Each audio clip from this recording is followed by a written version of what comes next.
विचार और आचरण, ये दोनों की पवित्रता हमारे जीवन की पवित्रता है। विचार जब अच्छे होते हैं तो आचरण भी अच्छे होते हैं, और जब विचार गंदे होते हैं तो आचरण गंदे होते हैं। मन से सब होता है, मन मूल है, और जब विचार गंदे होते हैं तो आचरण गंदे होते हैं। मन से सब होता है, मन मूल है,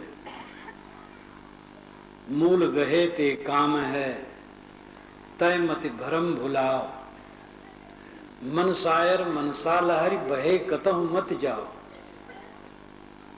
साहब कहते मूल पकड़ने से काम बनेगा, तुम भटको मत। मन समुद्र है और इच्छाएं तरंगे, उसमें बह करके कहीं मत जाओ।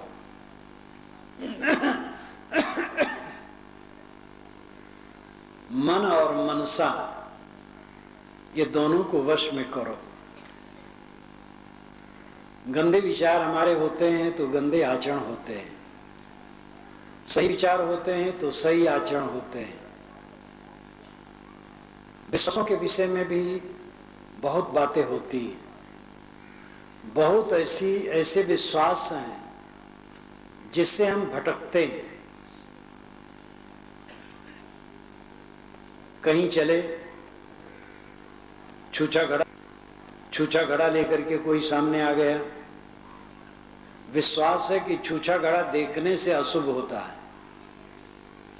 ऐसा कुछ नहीं। छूछा घड़ा देखें, भरा घड़ा देखें, कोई हानि लाभ होने वाला नहीं है। भरे घड़े की आशा आप बिल्कुल न करें। किसी ने टोक दिया कि कहां जाते हो, तो बहुत खराब हो गया। कोई टोक दे, कोई हर्ज नहीं है। पूछे आपसे आप कहां जा रहे हैं, आप दुख न माने, उसमें कोई नुकसान नहीं होगा। अगर धोबी को देखा तो मंगल होगा और तेली को देखा तो अमंगल हो जाएगा। पता नहीं धोबी समाज ने आप लोगों को क्या दे दिया है, घूस, और तेली समाज ने आपके घर से क्या चुरा लिया है जो इस प्रकार धारणा बना लिए। दोनों को देखने से मंगल है, सबको देखने से मंगल है।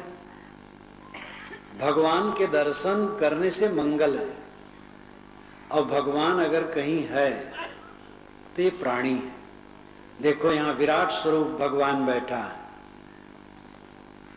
नींद खुले, घर के सदस्यों को देखो, जानवरों को देखो, समझो भगवान के दर्शन हुए। पड़ोसी को देखो, ये सब भगवान है। उसमें छोटा बड़ा कौन है। तेली को देखने से खराब हो जाता है, और तेल लेकर के कहीं सामने आ गया तो बिल्कुल विनाश। और रोज सब तेल लगाते हैं और तेल खाते हैं, विनाश नहीं होता है। कितना बड़ा भ्रम है। इस संदर्भ में मुझे याद है, जिस दिन मैंने गृह त्याग किया था, नवंबर का समय था,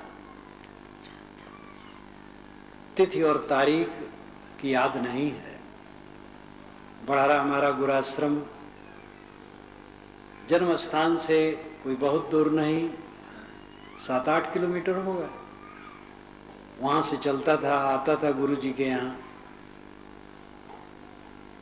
जब मैं निकला घर से, 53 की बात है, 53 का नवंबर, तो ढोड़े काका तेल लेकर के सामने आ गए। ढोड़े नाम के तेली थे, तेल पेरते थे। हम लोग ढोड़े काका कहते थे। तेल सिर पर रखे, डलिया में निकले उधर। मुझे देखे कपड़ा वपड़ा साफ पहन करके कहीं जा रहे हैं, तो उनको दुख हुआ। कहा भैया मैं बहुत गलत समय में आ गया, आप कहीं जा रहे थे, मैं निकल आया। मैंने कहा काका आप निकल आए, मेरा मंगल होगा, आपको देख करके मैं खुश हो गया। कबीर साहब का विचार मुझे मिल गया था, तो भेद तो टूट ही गया था। कि कोई शुभ और कोई अशुभ है, मानो मात्र शुभ है, और निकला मेरा सब शुभ रहा, आज भी शुभ है। अंग फड़कने से हानि लाभ होता है, बायां अंग फड़का दायां अंग फड़का। स्त्री का अगर बायां फड़कता और पुरुष का दायां तो शुभ है, और स्त्री का कहीं दायां फड़का और पुरुष का बायां तो अशुभ है। ये झूठ बात है। चाहे दायां फड़के चाहे बायां फड़के, कोई फर्क पड़ने वाला नहीं। ये वायु विकार से फड़कता है। आप सपने का बड़ा विचार करते हैं। कितने लोग तो इतना अर्था करके सपन कहते हैं, जागेंगे अगर कोई मिल गया बतकही करने के लिए, बड़े विवरण से सपना की कथा कहते हैं। सपना में 1 करोड़ रुपया मिला और नींद खुली तो बिस्तर पर 1 कौड़ी भी नहीं। ऐसे सपने की कथा कहने की जरूरत है? सपना आपने क्या देखा भूल जाओ। स्वस्थ मन और तन का लक्षण है सपने प्रायः भूल जाए। अगर शरीर स्वस्थ है और मन भी स्वस्थ है, सपने तो सबको आते हैं, लेकिन उठने पर कोई खास याद न रहे। कोई कोई थोड़ा मोड़ा हो तो हो, नहीं तो भूल जाए। ये स्वस्थ तन मन के लक्षण है। और अगर कोई सपना याद हो तो उसकी चर्चा न करो, किसी से न कहो, भूला जाओ, छोड़ दो। सपने से कोई हानि लाभ नहीं। शरीर में सोना धारण करने से मंगल है। ये तरफ वेद में लिखा है। वेद में मैंने सब लिखा है। वेद क्या कहते हैं, पूरा वेद छन करके उसमें सारा विषय आ गए। 121 संदर्भ है। जब लिखने की बात हुई थी तो वेदों का एक सिरे से फिर मनन किया था और उसकी सूची बनाई थी, और फिर सूची के आधार पर पूरा लिखा। चारों वेदों का सब कुछ आ गया है। तो जो है वो सब लिखा है, और फिर उसमें मैंने समीक्षा की जहां समीक्षा करने लायक है। सोना धारण करने से मंगल है, कुछ मंगल नहीं। सोना का काम है, उसका उपयोग करो। अब कोई धारण करता है तो उसको मैं बुरा नहीं कहता हूं, लेकिन अंगूठी उंगली में पहनना तो मैं उसका जरूर विरोध करता हूं। विरोध करने मतलब जबान से विरोध करता हूं, कोई लाठी लेके नहीं खड़ा होता हूं। छल्ला मुदरी हाथ में पहनने से गंदगी जमती है और उंगली खराब होती है, ठंडी में ठंडाती है, गर्मी में गर्माती है। आप दाहिने हाथ में पहनते हैं, शौच करेंगे बाएं हाथ से धोएंगे, दोनों हाथ मिला करके मांजेंगे तो बाएं हाथ की बदबू दाएं हाथ की अंगूठी में जाएगी और उसी से आप भोजन करेंगे। अच्छा नहीं। नाखून बड़े बड़े न रखें, सप्ताह 1.5 सप्ताह में काट लिया करें जिससे गंदगी न रहे। छल्ला मुदरी पहनना तो बिल्कुल निरर्थक है, गंदगी जमती और कुछ फायदा नहीं। सोना धारण करने से कोई मंगल नहीं होता है। मंगल होता है आपके सुंदर विचारों से। दिशाशूल लगता है, पूरब पश्चिम उत्तर दक्षिण दिशाशूल। दिशाशूल नाम की कोई चीज नहीं है। जिस दिन जिस तरफ जाना हो जाओ, कोई अमंगल नहीं।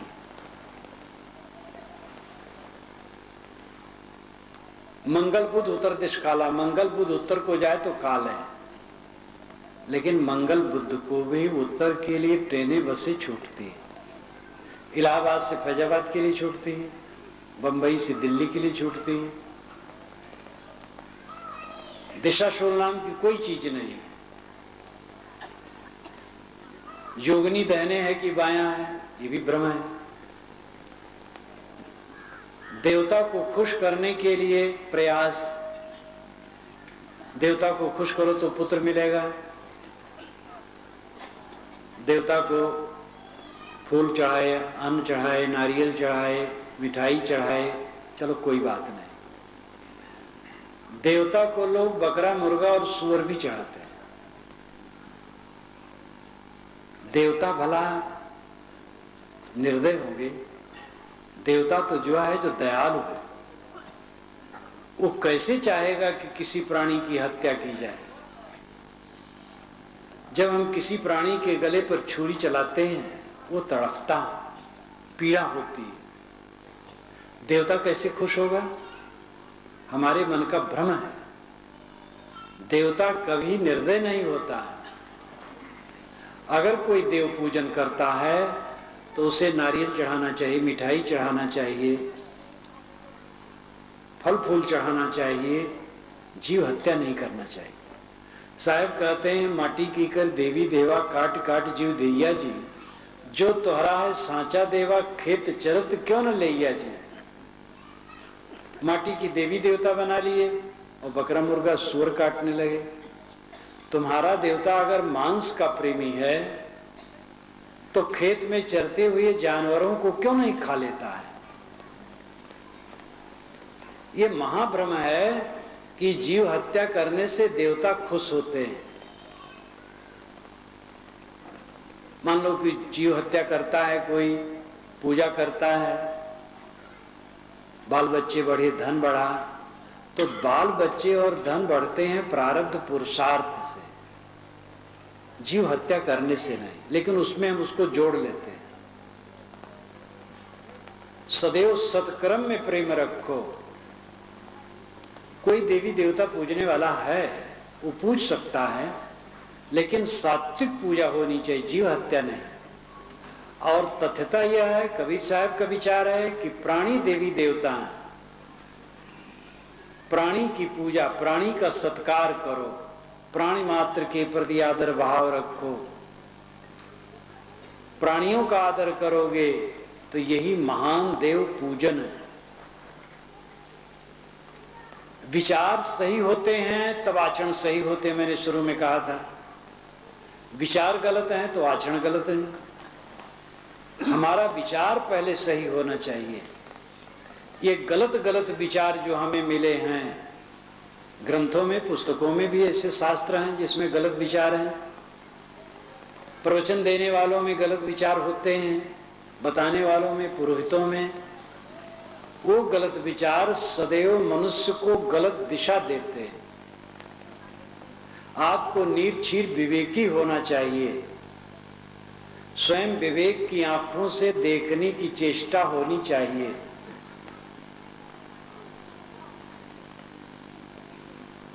इसी प्रकार भूत प्रेत, प्रेत का मतलब वह जो चला गया।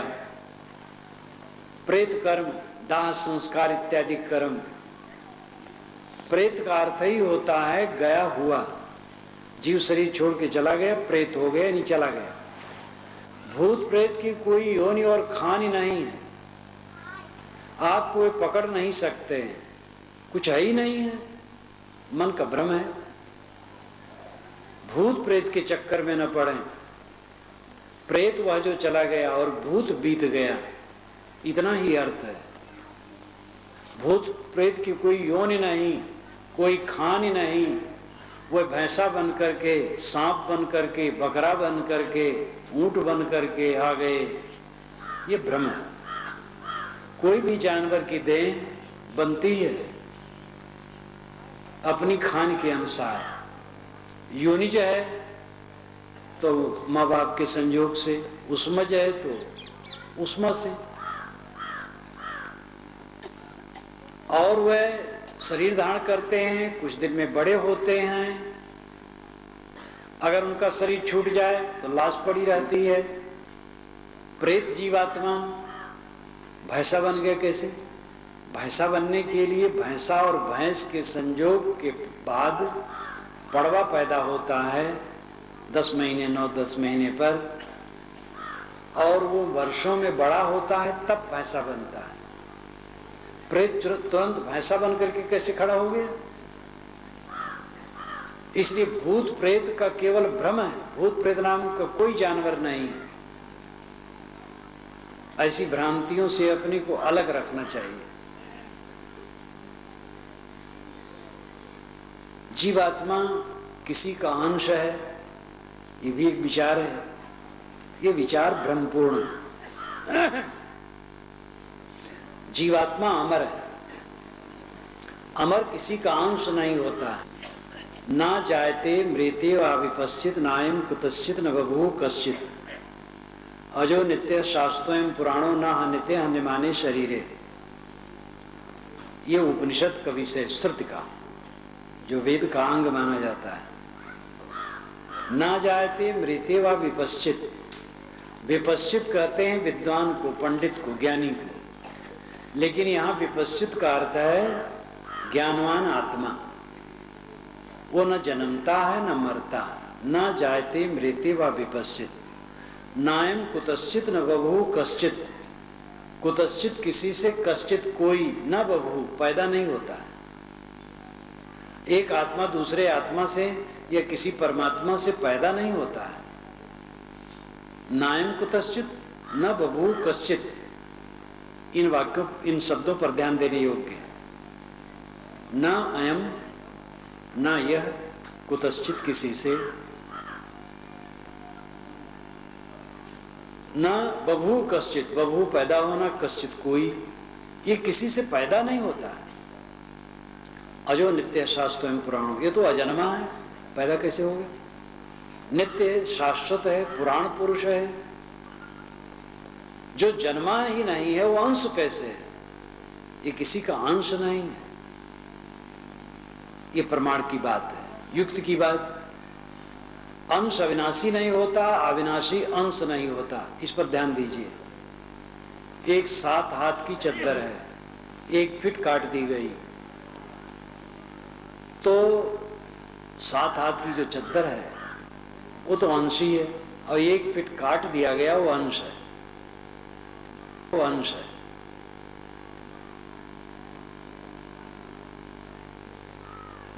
जो अंश काट दिया गया वो और कट सकता है, और 7 फीट जो है जिसमें तो अभी 1 फीट कट गई और वो कटेगी। जो कटेगा वो और कटेगा, क्योंकि वो जोड़ है, अविनाशी नहीं है।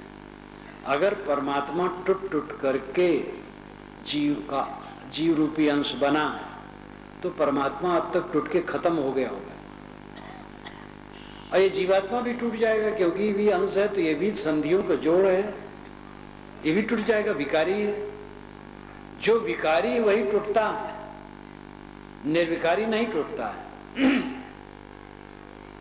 आत्मा अविनाशी, वो न बना है, न बिगड़ता है, न अंश है, न अंशी। ये युक्ति की बात है। जो वस्तु अविनाशी होगी अंश नहीं हो सकती है, जो अंश होगी वस्तु अविनाशी नहीं हो सकती है। ये पक्की बात है। अंश है मतलब कि संधियों का जोड़ है, विकारी है। अविनाशी है, इसका मतलब ठोस, अखंड, एक है। जीवात्मा अविनाशी है, अंश नहीं। विशिष्टाद्वैत मत मानता है कि जीव ईश्वर का अंश है। वैष्णव ही जो द्वैतवादी हैं वह जीव को ईश्वर का अंश नहीं मानते। स्वामी दयानंद जीव को ईश्वर का अंश नहीं मानते हैं। अयोध्या में जो वैष्णव संत हैं द्वैतवादी, वह जीव को ईश्वर का अंश नहीं मानते, केवल विशिष्टाद्वैतवादी मानते हैं। तो एक मत का ये विचार है, ईश्वर अंश जीव विनाशी, या ममैव अंशे जीव लोके जीव भूता सनातना। ये सार्वभौमिक विचार नहीं।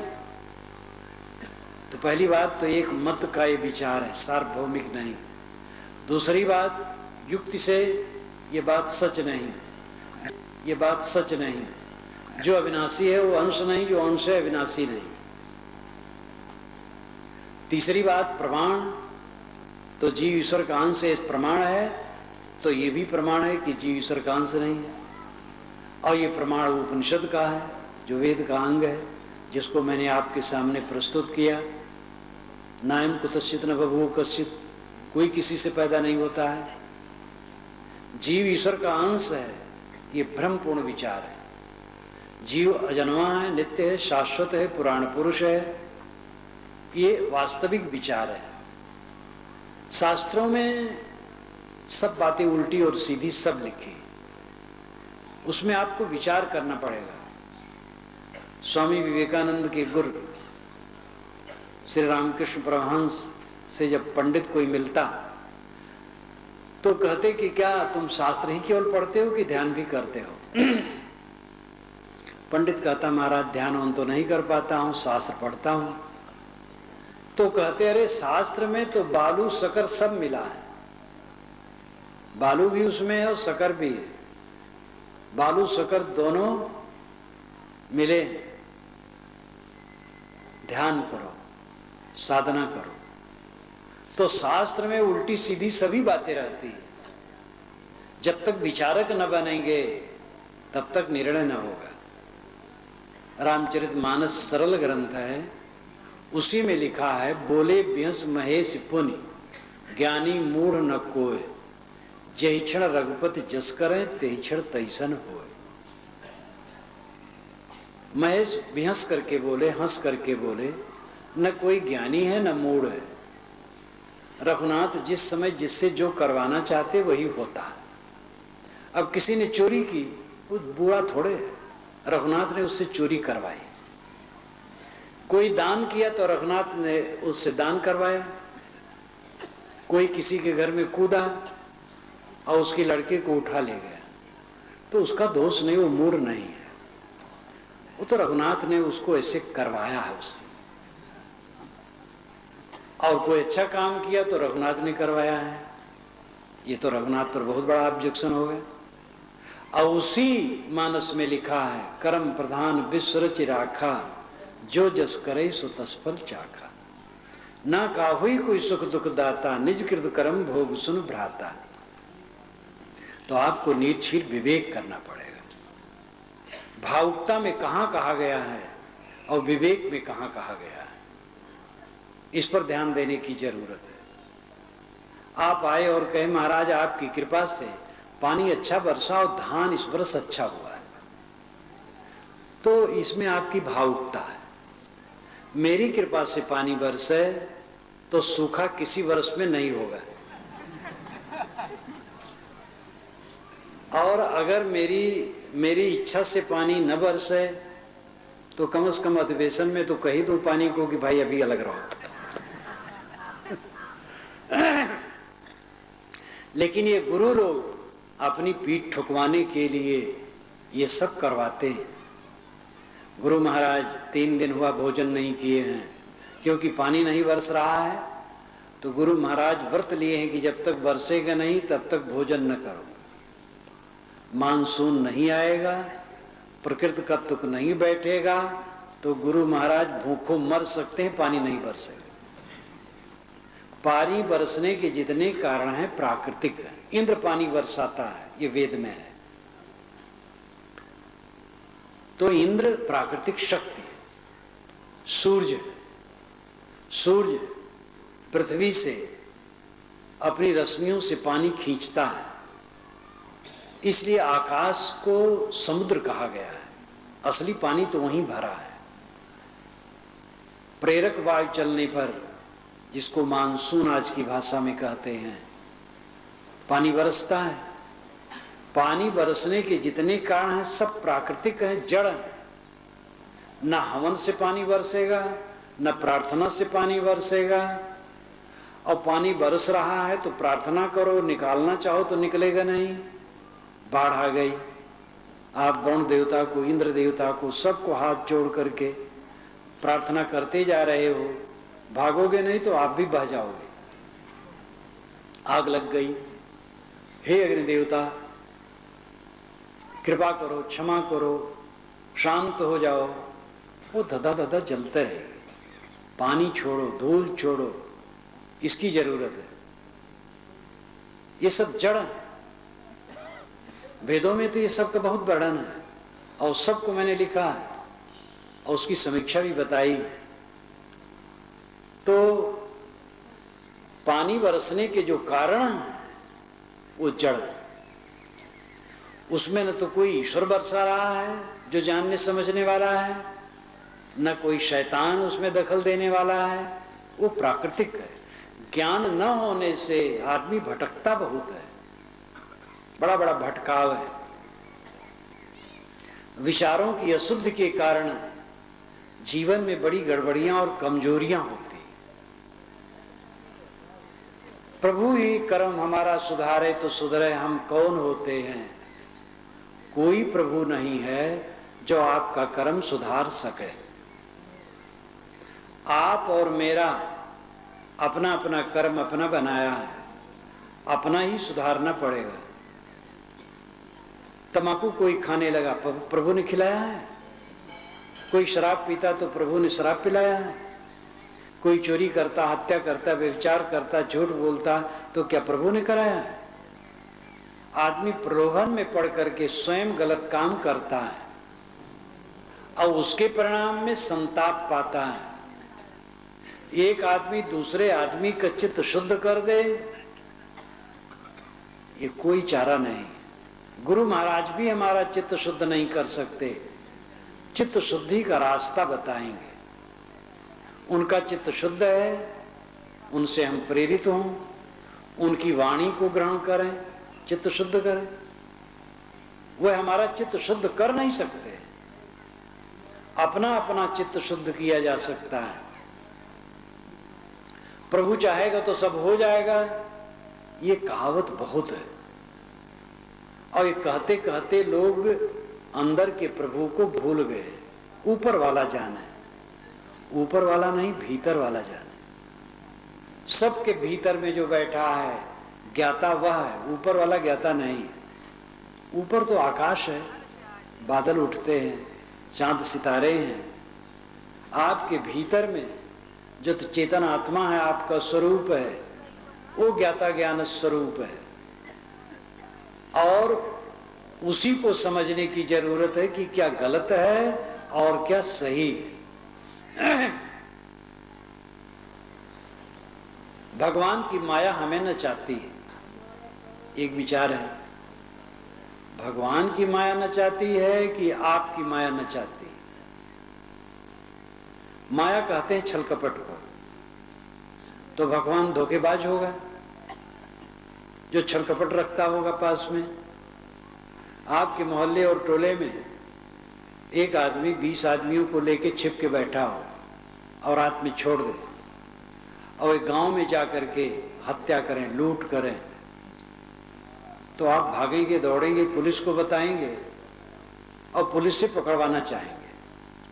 अगर ईश्वर कहीं छिप के बैठा है, माया को लेकर के आपके ऊपर दौड़ा देता है, तभी परेशानी होती है, तब तो पुलिस से पकड़वाने योग्य हो। ईश्वर करुणाशील है कि धोखा देने वाला है? ईश्वर को तो करुणाशील कहते हैं, सर्वज्ञ कहते हैं, दयालु कहते हैं। तो माया आपके ऊपर कैसे दौड़ाएगा? वो छल कपट कैसे रखेगा? आपको धोखा कैसे देगा? भगवान की माया नचा रही है। भगवान की माया नहीं नचा रही, अपनी अपनी माया सबको नचा रही है। एक आदमी, एक युवक किसी लड़की से मोह करने लगा, तो ये नाच भगवान ने नचाया है कि खुद वो नाच रहा है? खुद नाच रहा है, भगवान ने नहीं नचाया। सबकी अपनी अपनी माया है। माया है मन का मोह। मोह माया है, मोह को जीतने से माया से मुक्ति होती है। माया हमने बनाई है और अपनी माया हमें ही काटना पड़ेगा, कोई दूसरा काटने वाला नहीं है। गुरु जी भी हमारे मन की माया को नहीं काट पाएंगे, उसके विषय में भी वो रास्ता बताएंगे। और हम अपने मन के मोह को हमें स्वयं काटना पड़ेगा। मैंने शुरू में आपसे कहा था कि विचारों की गलतियां आचरण की गलतियों में हेतु बनती है। जब तक विचार हमारे गलत रहेंगे, आचरण गलत रहेंगे। विचार हमारे सही होने चाहिए। विचार जब सही होता है तब आचरण सही होता है। जब हमारे मन का ये भ्रम कट जाता है, भूत प्रेत नहीं होते, तो हम झाड़ फूक नहीं करवाएंगे, तंत्र मंत्र में नहीं पड़ेंगे, गुल्ली ताबीज नहीं पहनेंगे, कहीं भटकेंगे नहीं, छूछा घड़ा देख करके उस पर नाखुश नहीं होंगे, तेली तेल लेकर के आए तो हम नाखुश नहीं होंगे। विचार बढ़िया है तो आचार बढ़िया है। जब हमारे मन का भ्रम कट गया, कोई हमारा कल्याण नहीं कर पाएगा, दूसरा हमें ही करना है, तो हम अपने कल्याण के लिए तत्पर हो जाएंगे। धीरे धीरे चलो, लेकिन निश्चय सही हो जाए। जैसे हमें कानपुर जाना है और हम पूरब जा रहे थे, बहुत तेज चल रहे थे। जितना तेज चलेंगे कानपुर से उतना ही दूर होते जाएंगे। अब अगर दिशा सही समझ लें, विचार सही हो जाए, ज्ञान सही हो जाए, कानपुर यहां से पश्चिम है, पश्चिम मुख कर लें और चलें, एक एक अंगुल खिसकें तो कभी कानपुर पहुंच जाएंगे। विचार सही होने से हमारा आचार सही होगा, हमारी रहनी सही होगी, हमारी करनी सही होगी, हमारी मंजिल नजदीक होगी। हमें लोगों को धोखा नहीं देना चाहिए। राम राम कहो पाप कट जाएगा, गुरु गुरु कहो पाप कट जाएगा, सतनाम कहो पाप कट जाएगा, एक उत्साह दे दिया गया और धोखा दे दिया गया। अब वो राम राम कहा करके, गुरु गुरु कहा करके, सतनाम कहा करके समझ लेता पाप कट गया। पाप कटने का लक्षण है मन में बुराई न आवे। अगर मन में बुराई है तो पाप कहां कटा है? मन की बुराई जब दूर हो तब मानो पाप कटा है।